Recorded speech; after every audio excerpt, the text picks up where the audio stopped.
Hello, Chef here with yet another recipe for you. Today I'm going to be exploring distilled spirits. So we're going to be making gin today. Another quick DIY learning experience and immerse you into some new flavors for cooking and drinking.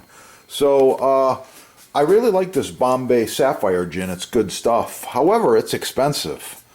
This time I chose to make my own gin, and I'm going to be starting with this inexpensive vodka. All you need is a good bottle of vodka. Select a nice decorative bottle like this. It's got a lot of pattern to it. It's really cool looking. We're going to turn this into gin. I'm going to show you how. Follow along. The first thing you need to make gin is juniper berries. I took a trek through the local forest and found some junipers. Climbed a tree 20 or 30 feet, reached out, there was an owl nest. I left the owl alone, of course, but I reached out and got some awesome juniper branches. On these branches contain the juniper berries. I'm going to show you a little close-up here what I'm talking about. So right here, these little guys are juniper berries. You want to get them in the fall or in the winter normally. Don't climb trees if you're not very experienced. Maybe take a ladder or a friend with you. These are junipers. If you can't find juniper berries, the next best thing, get the really big ones. I believe they come from Alaska. The really big ones, you get them at the sponsor right there. They ship them right away. They got them in stock, and they've been doing this for decades. These juniper berries might have a stronger flavor. These might be a little weaker. I'm not sure. Basically, I'm going to remove a bunch of these, and I'm going to put them in boiling water briefly. Same with my orange. It's going to get some slices, but I want to put it in boiling water. Sanitize everything before you produce your spirits. I'll be back.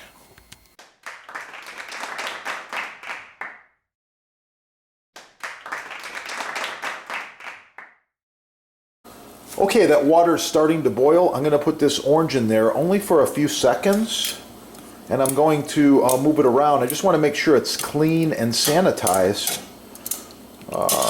Outer peel has no finger germs, fingerprints, things like that. Okay, there we go. Now I'm going to dry it off, and once I dry it off, I'm going to slice it. Same thing with the harvested wild juniper berries. Right into the boiling water, only for a few seconds. Okay, for the orange, I'm only looking for a few nice thin slices, and I want to dry them out. So I'm going to probably go for the center of the orange. Oh, beautiful navel orange. Thank you, California. I like it. I'm going to eat that most likely. And I'm looking for some nice thin slices, consistent slices, about like this. Maybe 1/16 of an inch. And notice they are consistent. I wonder if your knife could do this. This orange is ripe, and it's beautiful, and I'm loving it. I think 3 is probably enough, but let's test 4. Okay, I like odd numbers here. Let's go with 5. All right, there we go. So I got 5 beautiful thin slices. Look at that. Wow. Talk about consistency. That's it right there. Kasumi titanium. Yeah, it's going to be good. You might say perfect thin slices. I'll be back. Now I want to cut each of these right down the middle. Nice, perfect slices. Look at that. See how nice they are. That's a garnish right there waiting to happen. Let's repeat it.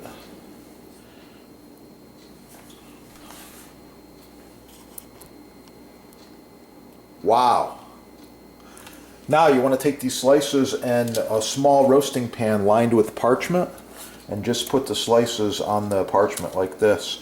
We're going to go in the convection oven, probably about 300 degrees, and we're going to let these dry out. And once they're dry, we'll be ready to move on with our gin. Oh yeah. While you weren't looking, we zested some of that orange. A little bit of that will go in, as well as 1 small bay leaf.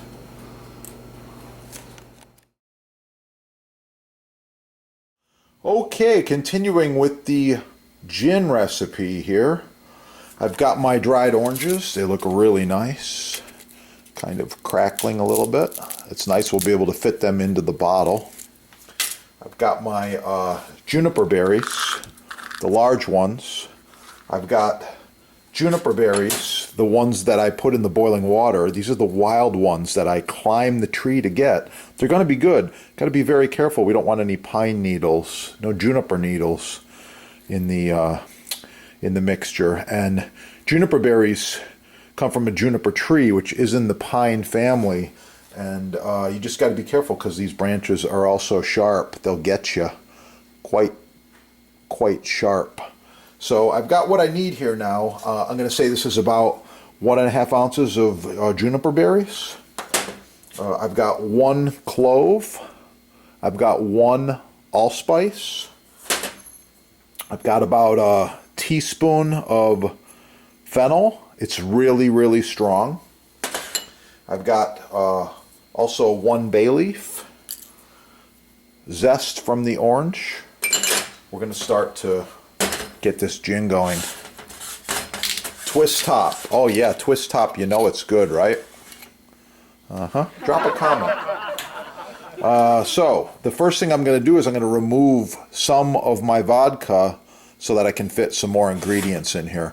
A lot of people use ball jars, mason jars, things like that. Why use an extra bottle? This is fine. And we're going to make our own label. When we're all done, we'll put a label on there too. So I got this awesome Bombay gin. I'm just going to put a little bit of vodka in the gin. No problem there. Just a slight dilution. Want to make sure I have enough room for distilling everything I'm going to put in here. That should do it. Okay. Now, to get everything in, I'm going to use a funnel. Stainless steel funnel. And if it doesn't fit, I'm going to force it. Before I get into that, my mortar and pestle, somebody borrowed it. So I've got a small little ceramic ramekin here, and I do have a pestle. I'm going to crush the allspice, and I'm going to crush the clove, just like that. Full flavor. Same with the fennel, not the bay leaf, but the fennel. I'd like to get it crushed, just release a little more flavor. Just takes a little bit of effort, and you're releasing all kinds of flavor, just like a mortar and pestle. Yeah, okay, that's good enough right there. Smell it? Oh yeah. Okay, all this goes right into the funnel and down into the bottle. Okay, the small junipers are going to fit right in. The large ones, I'm thinking my funnel opening's not very large. Okay, there we go. Junipers are in. Okay, large junipers. Let's see. Well, some of them, yep, they're just making it through the funnel. Okay, all that's in there. I'm going to put a pinch of the orange zest, not too much. A little bit of flavor, like that. Another one. Okay, my bay leaf, I'm going to try not to break it, but I want to get it in the bottle. There we go. Okay, and the oranges. Just a few of these pieces are going in there. And I can see right now I do have to break them up, but I want that flavor.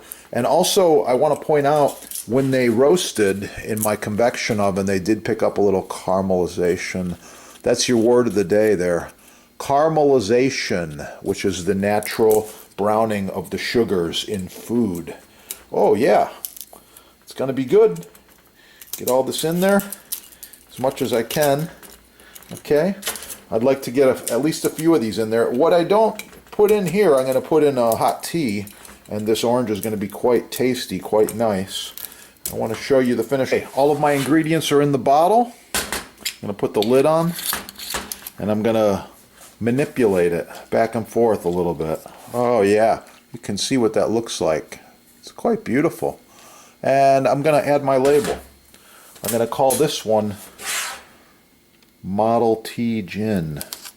Model T, back in the days when the bootleggers were smuggling and moving all the liquor around, Prohibition. Yeah, gin was quite popular back then. Still pretty good. So there we go, Model T gin. This gets stored in a cool, dark place at least a few days. A few weeks is better. And I will strain it off maybe several weeks from now and do a tasting. I want to compare this gin to the Bombay. I can already tell you the blue bottle throws you off. Mine, my homemade gin, already has more color and potentially more flavor. Yeah, this is very clear white. This already has a little yellow orange tannish tint to it. It's going to be good. Thanks for watching. Yeah. Like, share, subscribe. Support your sponsor to get the goods if you need the juniper berries dried, or the fennel, or the allspice, or the cloves. Oh yeah, it's gonna be good. Okay, I'm back here 24 hours later, and I gotta tell you, I'm really impressed with this already. This recipe's looking pretty good. You open the container, take a smell.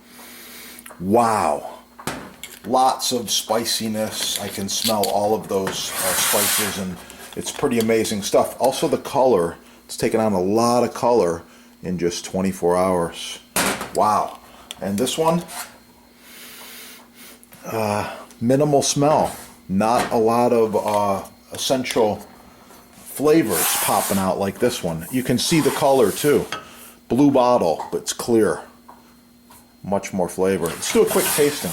I'm gonna go super light. I got these old shot glasses here, just a little bit here, maybe not even a quarter of a shot, because I'm gonna mix up a drink too. All right, give this a nice mix here. Oh, looking good. We're gonna put just a little bit in there too. Okay. So I got a little bit in each one of these. Cheers. Bombay Sapphire Gin.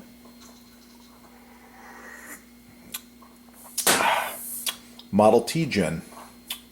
A little more of a bite, way more flavor going on. Show you how I like to enjoy a little bit of gin. We'll let that one continue to ferment and steep. We'll go with this one here. I'm going to go with just a small amount right over my ice. Got one of these dried oranges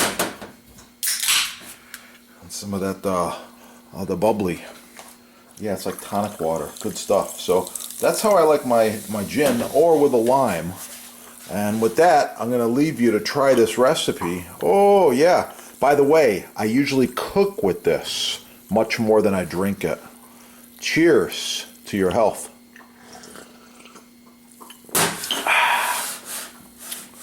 Wow. It's going to be good. Get cooking and have a great day. Wow.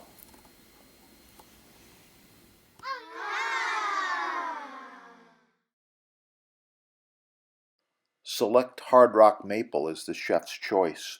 Choose from several sizes. With a juice groove, without the juice groove, reversible, charcuterie board, solid walnut, solid cherry, even walnut rustic grain, reversible, round, square, rectangle, free shipping.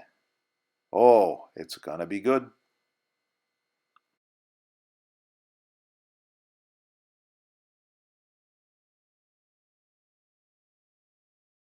Wow, the Jambus Cucina Elegante, handcrafted with the finest American hardwoods, food service grade stainless steel. The Elegante features 1.5-inch thick butcher block, available in several sizes and with several options. Call your sponsor and save money. Ask for a discount. Oh yeah, it's gonna be good. Boost blocks. Buy the best the first time. Save money. Mirepoix, carrots, onions, celery, garlic. I keep some of this in the freezer, so I'm just going to put a generous amount around the turkey like this. Okay, and we want this to gain some color in the next roasting as well. Share the video. And how to cook a perfect turkey? Right there. Check out the sponsor's website. It's step by step. It's simple.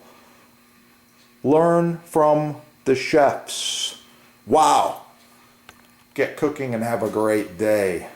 Oh, it's gonna be good. On a side note, some of my videos are touching on knife safety. So I suggest, especially for the kids, you get them cooking, get the chef's stainless steel glove. With this glove on, you have full protection. No cuts, no issues. I like it, it works, and wow, it protects. That's what it's all about, safety. Yeah, made in America, made in USA, only at your sponsor right there. Yeah, check it out. Get cooking.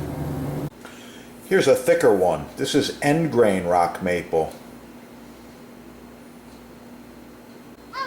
The two treatments recommended are designed for working professional chefs' kitchens. There's a reason. Mystery oil is a food-safe, ultra-pure grade mineral oil. I really like it. Yeah, it's good stuff. And that's where I get it right there. It's used in combination normally with the board cream. Board cream is a natural moisturizer which seals out the elements, and it's primarily beeswax. I get it right there. Beeswax, let's see. Unbleached beeswax and food grade mineral oil. So these are the two products that we use, and we apply them monthly, generously, and you're going to learn more about that in just a moment. So the mystery oil is applied in a circular motion.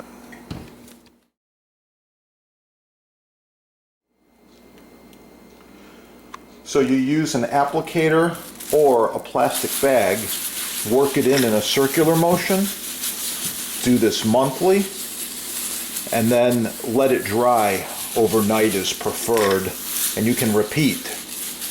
After it dries, you warm this in a bowl of water and apply just a few small dabs, and wow, it's going to be good. That is a safe cutting board.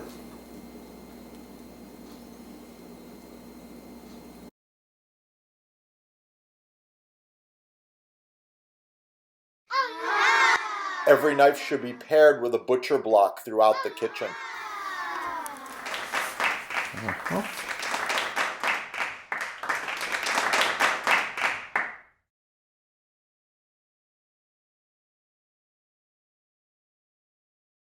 Proper maintenance should be applied every month.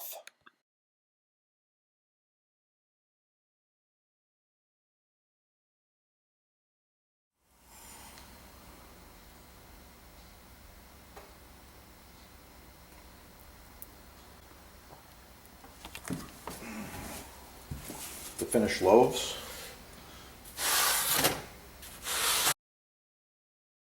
I love butcher block. Yeah, this is end grain maple. You can see it's ready for some more oil. This is edge grain cherry. It's been oiled once and then it's been sealed at the factory. It's really, really nice. I like it. And this one here, this is edge grain maple. So different looks and different sizes, different thicknesses. Edge grain has certain applications, end grain has certain applications. They're all on sale at your sponsor right there. In stock and quick shipping, you're gonna love it. By the way, this is an authorized dealer with over 50 years of combined experience in butcher block. So I suggest you shop with the experts. Get the best the first time. That's my motto. Get the best the first time. To apply mystery oil. Give it a shake. A little bit of beeswax and mineral oil, some other good stuff in here. I like it. First application, just like this. swirl motion. Yeah. Okay, once you got the swirl motion down, plastic bag. Why? Because it's recyclable and it's not flammable. I would not use cloth. It'll absorb too much and it becomes flammable. Oh, look at that block. Really, really nice. You can see all the hard work has paid off just with the look and the color. Oh, yeah. If you need one of these blocks, contact your sponsor. If you need the butcher block treatment.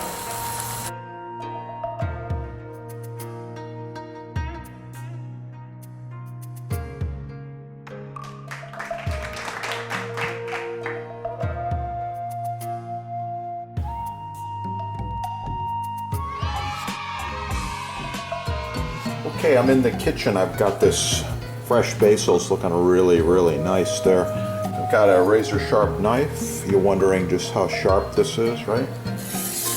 Yeah. Always good to start with a very sharp knife.